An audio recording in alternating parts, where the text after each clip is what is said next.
In the Navy. What? Can't sing that here?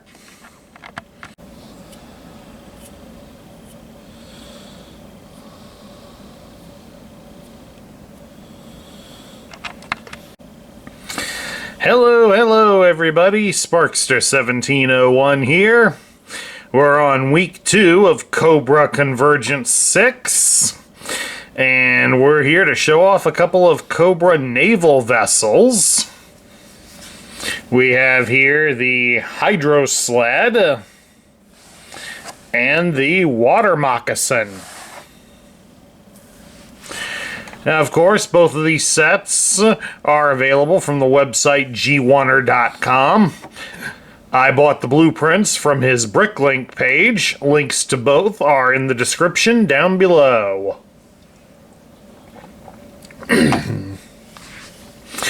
So as I stated earlier, I bought the blueprints for these. So I was able to slightly redo them in LEGO's in the Bricklink Studio program. That allowed me to order some of the parts and be able to make a few changes as necessary.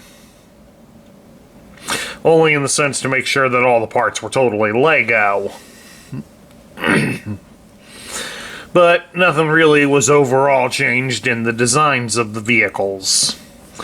But at any rate, let's take a look at them individually and we'll go from there. Okay, the first one we'll take a look at here is the Hydro Sled. The original toy of the Hydro Sled was released back in 1986. And while this isn't a perfect replica of the Hydro Sled, it does capture a lot of the essence of it. As the Hydro Sled was basically nothing more than a floating platform. I mean, about one thing that is missing is that there are no controls lined around here, which as I've noticed from the blueprints. So the blueprints indicate that on this side is a thermal camera, which is probably used to help steer the vessel, and that over here on this side is where the targeting equipment is. And of course, we've also got the two optically guided sunk torpedoes here on the side. Which, of course, since they are made partially from the loudspeakers, they connect in pretty snugly. Well, let's get it reattached here so you can get a good look at how the torpedoes came out.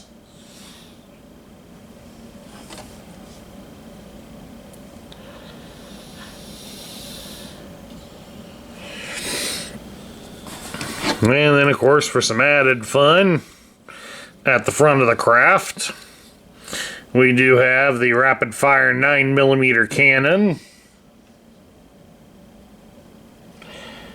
and a wire-guided spear gun, which, of course, this is connected to it with a special U-clip, a double U-clip. This piece here, it is not made by LEGO. It is made by a company called Brick Arms. So if you would like to have this in your collection, you would need to find a Brick Arms retailer online, which there are quite a few. And you can buy some U-clips like that. They're only $0.25, so they're very inexpensive. I bought me about $1 worth, so I guess I can have me a whole fleet of these platforms. Alright. What should we have driving the platform? About a pair of eels. We got a couple of Creo eel figures here. Let's just snap their hands onto the grab bar. Dude knocks the torpedo apart. You know, if the commander was here, he'd probably fire you for that. Then throw you in the water without your gear. See if that training did any good. And of course, if you got the arms stretched to their limits, then their feet should dangle, their flippers should dangle off the back.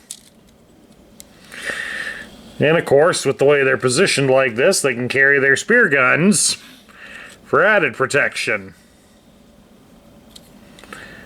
All in all, it's an interesting little vehicle, but you kind of got to be a brave soul to want to go out in it, since only your direct front is protected. Everywhere else, you're pretty well exposed.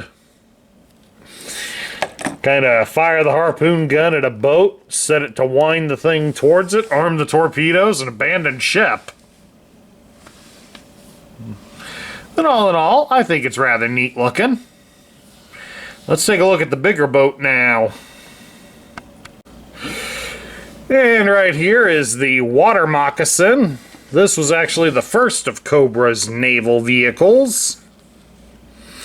It appeared back in 1984. It's often referred to by fans as the fan boat, since of it having this large fan as its main drive.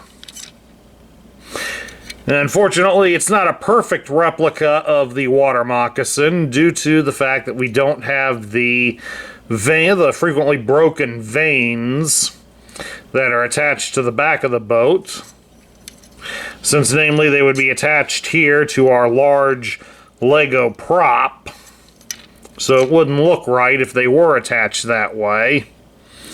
I'm sure that if we work something out, we could probably build them around it, but I don't know. I think I kind of like it better without them. That way they kind of don't get in the way. Especially since, like we said, on the original toy, they were frequently broken due to the thin plastic that was used on them. But it is a nice representation of their swamp racing boat. So this boat was meant more for more shallower waters than the deep ocean. For that, they used the moray. And I do have plans for the moray, but right now I don't have the space or the funds to build one yet. So it's kinda, that'll be an upcoming project. Let's put it like that. Because I did spend the time building it on the designer program. So I do eventually want to see how it turns out.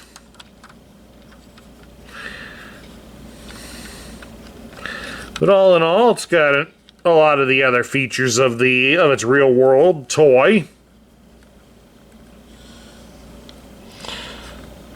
including the 44mm lateral cannons here on the front, and the 20mm machine gun, which, as you probably noticed, it does rotate. And if you were wondering, yes, even on the underside, it does store the wire-guided torpedo.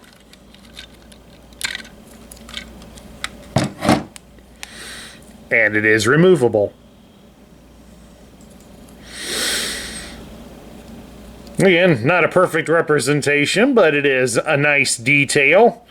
And I certainly want to congratulate the folks at Geewunner for designing it. It's attention to details like this that really sells a toy like this. Now, of course, we need a crew. Now, the original toy came with Copperhead. And after a little bit of searching on eBay, I found a Creo Copperhead. So, we'll just put him in a lean back position, and there we go. Now, if there is a fault with this, it would be with the machine gun turret. It unfortunately is not wide enough for a minifigure to sit in it. So, unfortunately, Cobra Commander can't sit in there, so we'll stand him on top. we'll stand him on top and he can just bark orders from up there.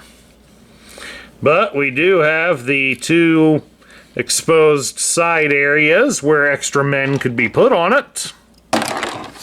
So we'll draft a couple of men. Here's one right now. We got regular Cobra guy. We'll stand him over here. Just plug his feet in like that. And then on the other side we got rather ambitious Viper ready to throw a grenade. We'll just stick him in there. And that actually looks pretty good, all completed out like that. I like it. Okay, these are nice representations of some of Cobra's naval forces. As built out of LEGO parts, they aren't too bad.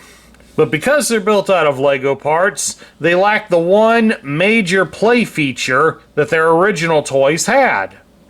Those could float on water.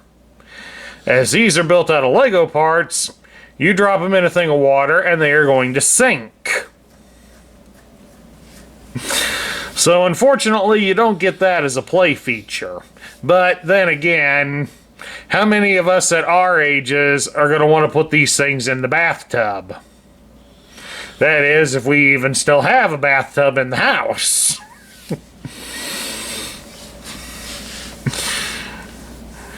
Now, mind you, the recently released G.I. Joe role-playing game would be an excellent way to have some of these around as well. You could reenact your own naval battles and have a bunch of these little guys out there fighting and drowning. And it wouldn't matter if these toys got broken. All you'd have to do is recover the pieces. And then sometime after the game's over, put it back together. A simple affair to do. Unlike whereas if you were using the real genuine original toys, if those get broken in a play battle, somebody's not going to be happy. Since these things are getting rather rare and expensive to repair and replace anymore. Well, maybe not too much given like the Hydro Sled, but still, it's a rather expensive proposition when for considerably less money, you can just build a bunch of them out of Legos. But all in all, these do look rather nice. And I'm looking forward to a game where we can actually have some naval battles going on. This might be kind of fun to have. At any rate, that's my look at a LEGO-built Hydro Sled and Water Moccasin. I hope you all enjoyed it, because it is an honor to be a part of the Convergence again. Remember, if you do like the content that's featured on my channel, please do like, share, comment, and subscribe. We do appreciate the feedback here. This is Sparkster1701 saying I will catch you all later.